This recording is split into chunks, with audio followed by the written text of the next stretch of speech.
How to make your toppings stick to your rolls. Hello, my name is Jersey. Going to do a quick tutorial because someone asked me how I get my toppings to stay on my rolls once they're baked. Water will not do it, and butter will not do it. The only thing I've ever found is an egg white. So this is room temperature egg because that's how I store them. Save the eggshells, look up there. I have a video and a blog what you can do with eggshells. Optional, add 1 tablespoon of filtered water. I don't usually do that, but you can. And there you have it. It's so cool. This was made local.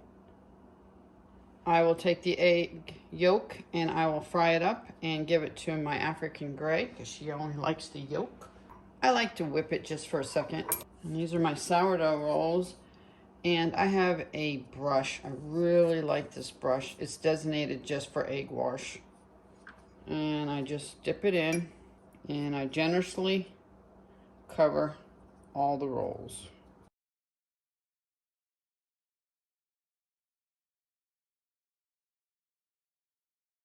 I'll add the leftover to the egg yolk and fry it up. I get these. I like the two together, the jalapeno and the Asiago cheese, everything. I get these from Aldi's, but I must tell you, me personally, if I do not refrigerate these, there'll be bugs in them every single time. So I've lost a couple jars already. So now it's just leave them in the refrigerator.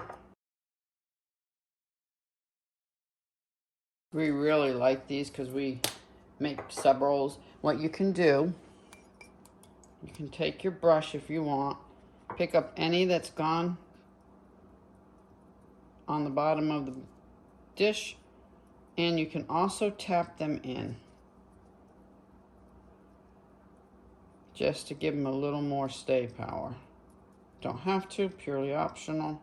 And that's it. And we'll be back once they're baked in 25 minutes. Here is a cooling board that we made especially for canning. It's very heavy.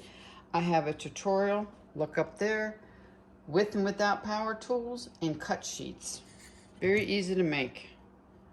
Very heavy, and especially if you're using glass, you never have to worry about it, how cold it is, or a breakage with this heavy wood, and it won't bow. Mother's Day is coming up. Why don't you try making one? And there you have it. I put the egg yolk with the leftover egg wash. Nothing goes to waste. I could actually eat this on a roll, but my African Gray hasn't had her egg today. So I'll let it cool, and I will give her half today, and the other half I'll give to the chickens. And there's Tassie. She's gonna eat her chicken egg. And I recycle the jean hems, and I make her a bird swing. Go ahead. This is what I'm working on, a little bigger than mug rug. This will be 2.5 inch fringe. This is woven, and then I'll do another 2.5 inch fringe. A little bigger than a mug rug. And that's all recycled denim that I get from the thrift store for 75 cents a pair. And here they are, all done. Nothing's coming off. They are on there for good. And that's how easy it is to make your toppings stay on your buns and rolls and breads. Thank you for watching. I hope to see you on the next video. And this is Jersey saying have an awesome day.